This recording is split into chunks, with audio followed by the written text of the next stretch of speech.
కాబట్టి మనం కొన్ని స్మాల్ రూల్స్ ఫాలో అవ్వాలి. ఎలాంటి రూల్స్ అమ్మా?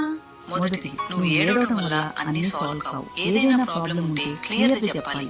ఏడ్చి సాధించకూడదు. That is called communication. రెండవది, నీ హోంవర్క్ నువ్వే చేసుకోవాలి. వేరే వాళ్ళ మీద డిపెండ్ అవ్వకూడదు. నీకేమైనా డౌట్స్ వస్తే హెల్ప్ అడగాలి. That is independence. మూడవది, బొమ్మలతో ఆడుకున్న తర్వాత వాటిని ఎక్కడ తీసావో అక్కడే పెట్టాలి. That is being organised. నాలుగవది, బ్యాడ్ వర్డ్స్ అస్సలు వాడకూడదు. That shows respect.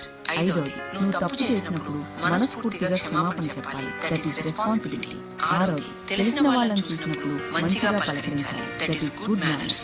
ఏడవది, ఇంటి పనుల్లో అమ్మా నాన్నలకు ఇష్టంగా హెల్ప్ చేయాలి. That is sharing. ఎనిమిదవది, నీకు ఏదైనా అర్థం కాకపోయినా లేదా డౌట్ వచ్చినా మౌనంగా ఉండకుండా వెంటనే అడిగి తెలుసుకోవాలి. That is honesty. తొమ్మిదవది, కారణం లేకుండా కోపపడడం, చిరాకు పడడం చేయకూడదు. నీ ఎమోషన్స్ ని కంట్రోల్లో ఉంచుకోవాలి.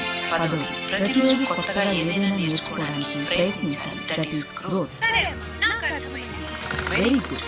ఇవాళ ఈ రూల్స్ స్ట్రిక్ట్ గా అనిపించవచ్చు, కానీ రేపు మీ పిల్లల భవిష్యత్తుకు ఇది చాలా అవసరం. బాల్యంలో నేర్పే క్రమశిక్షణ జీవితంలో బలంగా మారుతుంది. ఈ చిన్న పాఠాలు గొప్ప జీవితాలను తీర్చిదిద్దగలవు. ఈ మెసేజ్ ని పిల్లలను పెంచుతున్న తల్లిదండ్రులకు షేర్ చేయండి. నెక్స్ట్ ఏ టాపిక్ మీద వీడియో కావాలో కామెంట్ చేయండి.